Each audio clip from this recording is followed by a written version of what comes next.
Hello everyone दोस्तों, this is Sandeep Sharma और आज हम बात करने वाले हैं भागवत गीता के श्लोक नंबर 20 के बारे में। अभी तक हमने श्लोक 1 से लेकर 19 पढ़ लिए हैं 19 दिन में, और सभी श्लोकों में बहुत अच्छा मजा आया पढ़ने में और बहुत सी ज्ञान की बातें हमें सीखने को मिली, जिससे हम ये सोच सकते हैं कि इसके अंदर इतनी गहनता से इतनी गहरी बातें लिखी हुई होंगी कि वो हम अपने जीवन के अंदर अगर उतार लेते हैं तो हमारा जीवन काफ़ी हद तक मतलब बहुत ही ज़्यादा चेंज हो सकता है अगर हम उतार लेते हैं तो, और उसका अनुसरण कर ले तो। अगर सुन के से छोड़ देंगे तो उससे कह नहीं सकते, लेकिन हमें इसे अपने जीवन में उतारने के लिए और इस चीज़ को समझने के लिए, इस बुक को समझने के लिए हम हर एक श्लोक को बहुत ही अच्छी तरीके से एक एक वर्ड करके पढ़ रहे हैं। कोई शॉर्टकट नहीं, कोई वो नहीं, वीडियो अच्छी लगे ना लगे कोई मैटर नहीं करता। मुझे सिर्फ ये पढ़ा, मैं ऐसा नहीं कि पढ़ा उसके बाद उसका एक समरी निकाल के बता दे श्लोक का कि नहीं ये श्लोक में आएगा। नो नो नो, ये सबकी समरी, सबके थॉट्स अपने अपने अलग अलग होते हैं। सब अपने हिसाब से सोच के उसकी थ्योरी बना के आपको प्रेजेंट कर देते हैं कि इसमें ये लिखा था, और उसके हिसाब से हम स्टोरी समरी शॉर्ट 2 लाइन के बना के दे देते हैं कि हाँ भाई इसका मतलब ये हैगा। वो अपना ही व्याख्यान कर देते हैं। लेकिन मैं चाह रहा हूँ कि मैं अपना व्याख्यान ना करते हुए, क्योंकि मैं खुद समझना चाह रहा हूँ इसके अंदर क्या लिखा हुआ है, उसके लिए हम एक एक वर्ड पढ़ के समझाना चाह रहे हैं कि इसमें क्या लिखा हुआ है। इससे आपको ये सब पता चलेगा, आप खुद उसका अनुमान लगा लेंगे कि उसका मतलब क्या है, उसमें लिखा क्या गया है और क्या सच है क्या झूठ है। ये सब चीज़ें आपको इस चैनल पे मिलेंगी बहुत ही अच्छी तरीके। तो चलिए शुरू करते हैं इसका व्याख्यान। इस पद का तात्पर्य है कि अब संजय भगवान श्री कृष्ण और अर्जुन के संवाददाता स्वरूप भागवत का आरंभ करते हैं। 18वें अध्याय के 14वें श्लोक में आए अति पद से यह संवाद समाप्त होता है। ऐसे ही भागवत गीता के उपदेश का आरंभ उसके दूसरे अध्याय के 11वें श्लोक से होता है और 18वें अध्याय के 6वें श्लोक में उपदेश समाप्त होता है। यद्यपि पितामह भीष्म ने युद्ध आरंभ की घोषणा के लिए शंख नहीं बजाया था, प्रत्युत केवल दुर्योधन को प्रसन्न करने के लिए ही शंख बजाया था।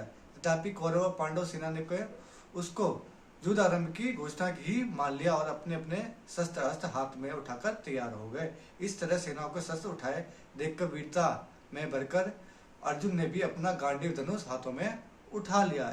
इन पदों से संजय का तात्पर्य है कि जब आपके पुत्र दुर्योधन ने पांडव की सेना को देखा तब वह भागा भागा द्रोणाचार्य के पास गया, परंतु जब अर्जुन ने कौरव की सेना को देखा तब उनका हाथ सीधे गांडीव धनुष पर ही गया। इससे मालूम होता है कि दुर्योधन के भीतर भय है और अर्जुन के भीतर निर्भयता और उत्साह है, वीरता है।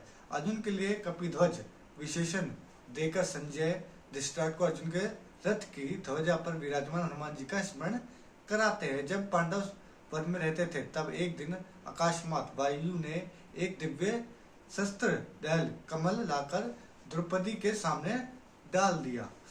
उसे देखकर द्रौपदी बहुत प्रसन्न हो गई। इससे उसने भीमसेन से कहा कि वीरवर आप ऐसे बहुत से कमल ला दीजिए। द्रौपदी जी की इच्छा पूर्ण करने के लिए भीमसेन वहां से चल पड़े। जब वे कदली वन में पहुंचे तब वहां उनकी हनुमान जी से भेंट हो गई। इन दोनों की आपस में कई बातें हुई। अंत में हनुमान जी ने भीष्मसेन वरदान मांगने के लिए आग्रह किया तो भीष्मसेन ने कहा कि मेरे पर आपकी कृपा बनी रहे। इस पर हनुमान जी ने कहा कि हे वायुपुत्र, जिस समय तुम बाण और शक्ति के आघात से व्याकुल शत्रुओं की सेना में घुसकर सिंहनाद करोगे, उस समय मैं अपनी गर्जन से उस सिंहनाद को बढ़ा दूंगा।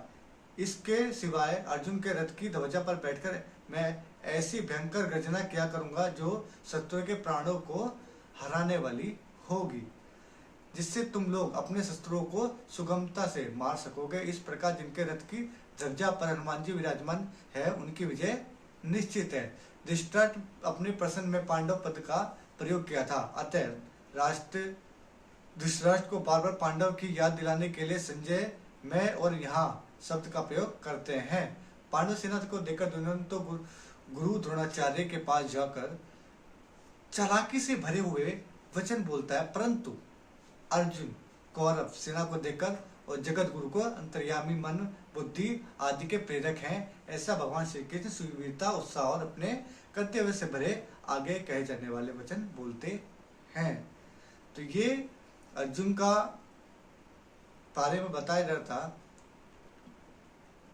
कि जब भीष्म जी ने शंख बजाया तो कौरव सेना के लोग युद्ध के लिए खड़े हो गए, और तत्पर जैसे ही उनका युद्ध को देखते ही अर्जुन ने सीधे अपने गांडीव को पकड़ा और धनुष को पकड़ा और युद्ध के लिए तैयार हो गए वीर से। वहीं जब अर्जुन युद्ध के लिए तैयार हो गए थे, वो अपने रथ को बढ़ाए थे, तो दुर्योधन सीधे जाके भीष्म पितामह और आचार्य द्रोण के पास जाके उनसे सलाह लेने लगा और उनसे बातें करने लगा, उन्हें भयभीत हो गया। तो इससे पता चलता है कि उसके अंदर भय था एक, लेकिन अर्जुन के अंदर उत्साह था, भय नहीं था। इस श्लोक में यही बताया गया है कि कैसे भीष्म जी ने जब शंख बजाया तो अर्जुन ने अपना गांडी उठाया और उनको अर्जुन को युद्ध के लिए आते हुए देख के दुर्योधन द्रोणाचार्य के पास जाकर चालाकी से भरे वचन बोलने लगा था।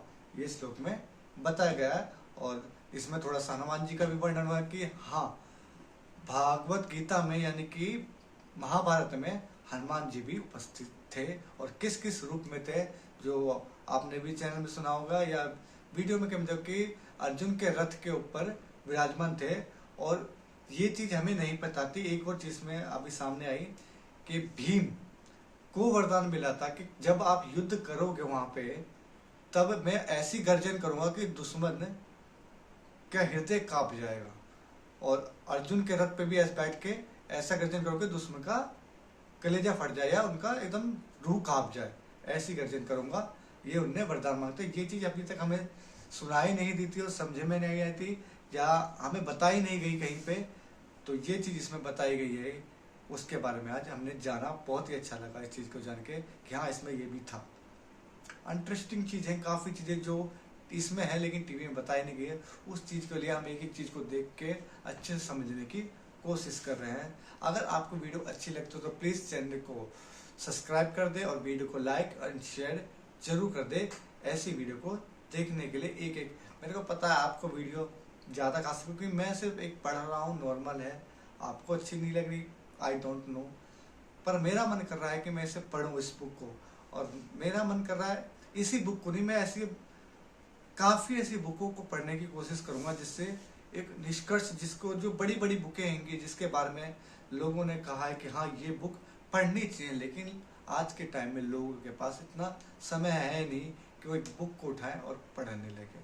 और खास करके अगर कोई धार्मिक बुक आप अगर पढ़ते हैं तो 10 लोग सवाल आपसे पूछेंगे, ये क्या पढ़ रहा है, ये सब बेकार चीजें हैं, कुछ नहीं रखा इन सब चीजों में। अपने धर्म के लोग, मतलब सनातन धर्म के लोग ही इस चीज को रोकने टोकने के लिए बोलते हैं।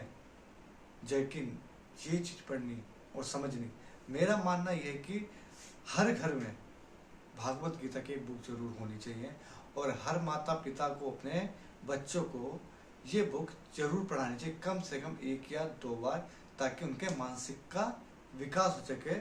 और वो छोटी उम्र, जब शायद अभिमन्यु 14 या 15 साल के थे मेरे ख्याल से, तब उन्होंने युद्ध लड़ा था, या 16 साल के थे। अब सोचो उस टाइम में उन्होंने इतने वीर थे। आज के टाइम में 16 साल के बच्चे कर रहे, 10th पास कर रहे होते, 12th पास कर रहे होते, कुछ पढ़ा नहीं करते। तो ये चीज देखने वाली चीज है। वो इस चीज के अंदर निपुण थे सब लोग, उनको शिक्षाएं ऐसी दी जाती थी। तो मेरा कहने का मतलब है कि शिक्षाएं अगर आप पीछे जाके जो शिक्षाएं होती थी वो देंगे तो आगे आपका बच्चा या आगे की यूथ अलग तरीके से डेवलप माइंड से और होगी।